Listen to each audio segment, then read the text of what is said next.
देखिए नेक्स्ट है हमारा डाइसैकेराइड्स। मोनोसैकेराइड्स हम एक्सप्लेन कर चुके हैं। डाइसैकेराइड्स में देखिए जिसका एग्जांपल है हम यहाँ पहले प्रेजेंट कर रहे हैं वो सुक्रोज का एग्जांपल है। सुक्रोज डाइसैकेराइड का मतलब दो मोनोसैकेराइड इसमें जुड़ी होती है। ये किसका डाइसैकेराइड है? ग्लूकोज एंड फ्रुक्टोज का। ये फ्रुक्टोज की स्ट्रक्चर है, बीटा डी फ्रुक्टोज, और ग्लूकोज होता है अल्फा कन्फर्मेशन में, यानी OH उसका नीचे की तरफ होता है। तो देखिए मैंने यहाँ पर पैरेलल लिख ली है ग्लूकोज की स्ट्रक्चर और फ्रुक्टोज की स्ट्रक्चर। इसमें जो बॉन्ड होता है वो अल्फा 1 बीटा 2 ग्लाइकोसिडिक लिंकेज बनता है। इस लिंकेज से ये आपस में अटैच होते हैं। वो कैसे? देखिए ग्लूकोज मॉलिक्यूल है जिसका यहाँ इस साइड पे कार्बन नंबर 1 जो कि एनोमेरिक कार्बन है। आपको पता है कि जो फ्रुक्टोज है उसका एनोमेरिक कार्बन 2 है, एनोमेरिक कार्बन 2 है, और ये यहाँ पर बीटा कन्फर्मेशन में है। तो इसका यहाँ पर ऐसे रिलीज होता है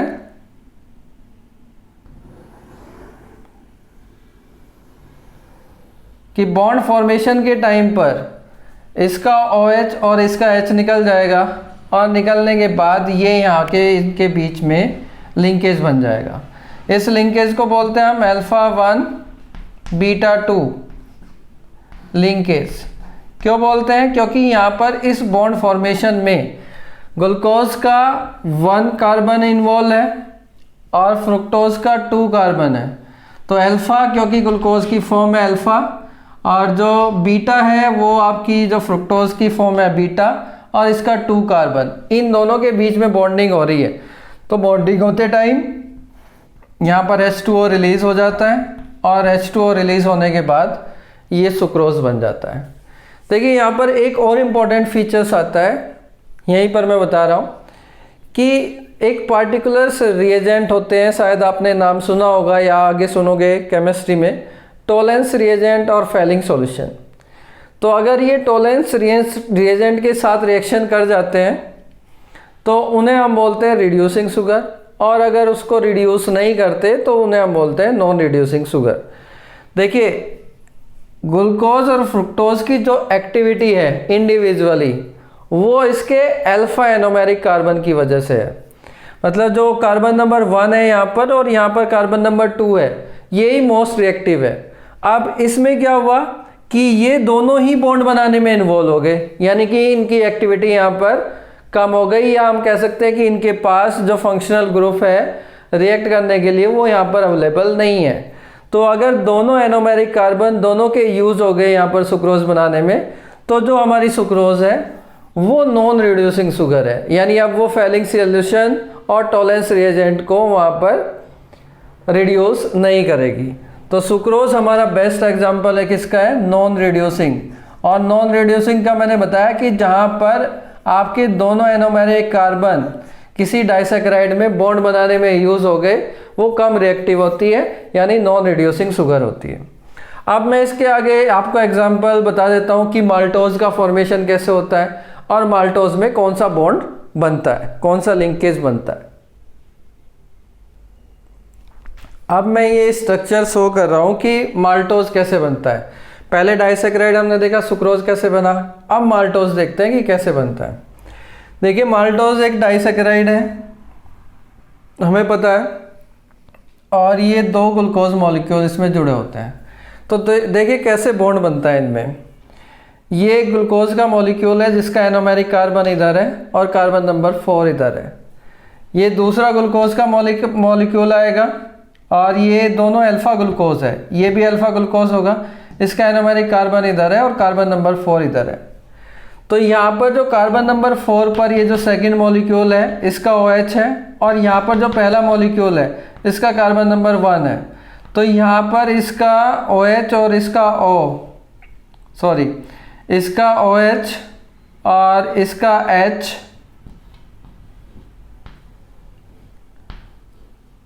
निकल जाएगा, यानी H2O यहाँ पर इस बॉन्ड फॉर्मेशन में निकल जाएगा, और निकलने के बाद देखिए यहाँ पर 1 और 4 के बीच में, यानी जो पहला उसका एरोमेरिक कार्बन और दूसरे मॉलिक्यूल का 4 कार्बन के बीच में जो बॉन्ड बना, तो इसको हम बोल देंगे, क्योंकि फॉर्म कौन सी है, अल्फा, तो अल्फा 1,4 ग्लाइकोसिडिक लिंकेज।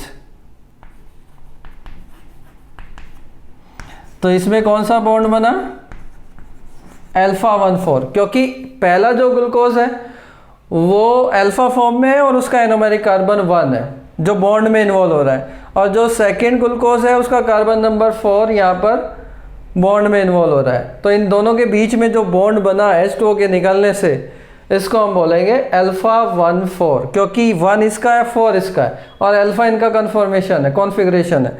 तो अल्फा 1,4 ग्लाइकोसिडिक लिंकेज इसमें प्रेजेंट होता है। अब दूसरा फीचर्स आता है कि ये रिड्यूसिंग शुगर है या नॉन रिड्यूसिंग शुगर। आप देखिए इसमें जो माल्टोज है ये बना, ये कंबाइंड मॉलिक्यूल, इसमें देखिए जो ये एंड है इस पर एरोमेरिक कार्बन ये फ्री है, ये बॉन्ड बनाने में यूज़ नहीं हुआ है। तो अगर ये फ्री है तो ये अपनी रिएक्टिविटी शो कर सकता है, यानी ये जो आपका फेलिंग सॉल्यूशन है, टॉलरेंस रिएजेंट है, उसको रिड्यूस कर सकता है। इसका मतलब क्या है कि माल्टोज एक रिड्यूसिंग शुगर है और जो सुक्रोज था वो नॉन रिड्यूसिंग था, क्योंकि उसमें दोनों एरोमेरिक कार्बन वहाँ पर बॉन्ड बनाने में यूज़ हो गए थे, उनकी एक्टिविटी कम हो गई थी। अब इसके अलावा और भी हमारे इम्पोर्टेंट है जो कि यहाँ पर डाइसैकेराइड है, तो वो मैं आपको बता देता हूँ। उनकी स्ट्रक्चर मैं नहीं बताऊँगा, मैंने 2 आपको बता दिए जिससे कि आपको आइडिया लग जाए कि कैसे बॉन्ड फॉर्मेशन होता है। तो अब जैसे सुक्रोज में हमने बताया कौन सा बॉन्ड है,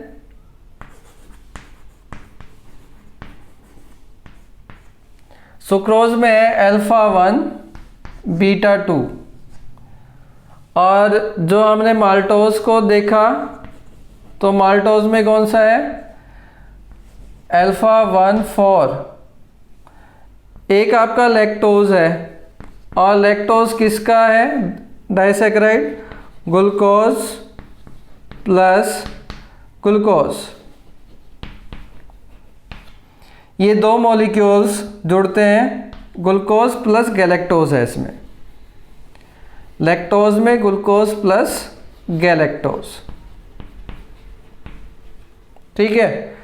तो यहाँ पर लैक्टोज में है बीटा 1,4 लिंकेज, या कह सकते हैं बीटा 1,4 ग्लाइकोसिडिक बॉन्ड। इसके अलावा ट्री हेलोज है। ट्री हेलोज देखिए इंसेक्ट में शुगर है, ये इंसेक्ट के अंदर मिलती है ये शुगर डाइसैकेराइड, और इसमें जो बॉन्ड है वो है अल्फा 1,1 ग्लाइकोसिडिक लिंकेज। तो इसमें आपके 2 ग्लूकोज मॉलिक्यूल 1,1 बॉन्डिंग, यानी दोनों एरोमेरिक कार्बन दोनों के यूज हो जाते हैं, इसलिए ये भी हमारी कौन सी है, trehalose non reducing sugar है, ठीक है। तो इतना आपको याद रखना है, जस्ट बॉन्ड कौन सा होता है। मैंने बॉन्ड आपको फॉर्मेशन कैसे होता है वो भी दिखा दिया कि बॉन्ड फॉर्मेशन में H2O निकल जाता है जिससे दोनों के बीच में बॉन्ड बन जाता है, ग्लाइकोसिडिक बॉन्ड बन जाता है।